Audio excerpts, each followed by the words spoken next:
Sabe quando a gente vê aquela jogada espetacular? Ou um recorde sendo quebrado? O que a gente está vendo ali de verdade? Hoje, a gente vai mergulhar fundo nisso. Vamos olhar para além do placar, do suor e da glória, para descobrir as questões filosóficas gigantescas que os esportes jogam na nossa cara o tempo todo. Para começar, vamos pensar numa imagem que todo mundo conhece. Um momento que é, assim, o ápice da performance humana. É a partir daí que a gente começa a desenrolar esse novelo. A análise que a gente traz hoje parte justamente dessa provocação. Quer dizer, o que a gente vê ali é só um corpo funcionando no limite pura biomecânica ou tem algo mais? Ou será que, naquele flash de segundo, a gente está vendo a materialização de virtudes? Sabe, disciplina, coragem, um tipo de conhecimento do corpo que vai muito além de só mover os músculos? É exatamente aí, nesse ponto, que a filosofia entra em campo. Ok, mas para entender essa dimensão filosófica, primeiro a gente precisa dar um passo atrás e ver que existem jeitos diferentes de perguntar as coisas sobre um esporte. Olha só que interessante essa tabela. A ciência responde perguntas empíricas, tipo, qual o consumo de oxigênio? A matemática, as formais, tipo, qual é a chance de ganhar? Mas é a terceira coluna que importa pra gente, a filosófica. Ela não quer saber o que é, mas sim o que isso significa. Doping errado só porque atrapassa ou porque mexe com a própria natureza do esporte? Tá vendo a diferença? É nesse campo que a nossa conversa vai acontecer. Beleza, então agora que a gente já preparou o terreno, vamos colocar a lente de aumento em alguns esportes. Cada um deles esconde um problema filosófico bem específico. Vamos ver. Vamos começar com o ciclismo profissional. Pensa só, é uma mistura maluca de resistência humana levada ao extremo com a mais pura engenharia mecânica. E essa união, essa simbiose entre o ser humano e a máquina, levanta uma pergunta fundamental. A vitória de quem? Do ciclista? Da bicicleta?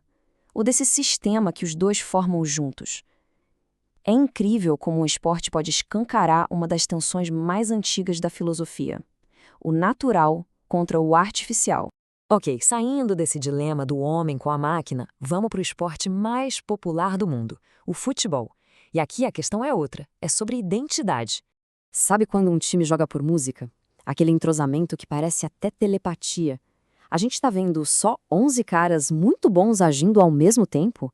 Ou nasce ali uma coisa nova, uma entidade própria, uma agência coletiva? Isso aí é uma pergunta metafísica das grandes, sobre a diferença entre o indivíduo e o coletivo. Agora, do coletivo, a gente vai para o extremo oposto, para a jornada totalmente solitária de quem corre uma maratona. E aqui o problema que aparece é um problema ético. Pensa bem, a gente passa a vida tentando evitar a dor e buscar o prazer, certo? Então por que diabos milhões de pessoas escolhem de propósito passar pelo sofrimento absurdo de uma maratona? O ponto aqui é, o que essa escolha de abraçar o sofrimento diz sobre os nossos valores, sobre a nossa busca por um propósito que vai além do simples conforto do dia a dia? Para fechar essa rodada de exemplos, vamos sair um pouco do esforço físico e entrar numa arena de batalha que é puramente mental, o xadrez. Quando um mestre de xadrez faz uma jogada simplesmente genial, essa jogada já existia em algum lugar? Tipo uma verdade matemática que estava lá, escondida, só esperando para ser descoberta? Ou ela é uma criação totalmente nova, inventada ali na hora pela mente daquela pessoa?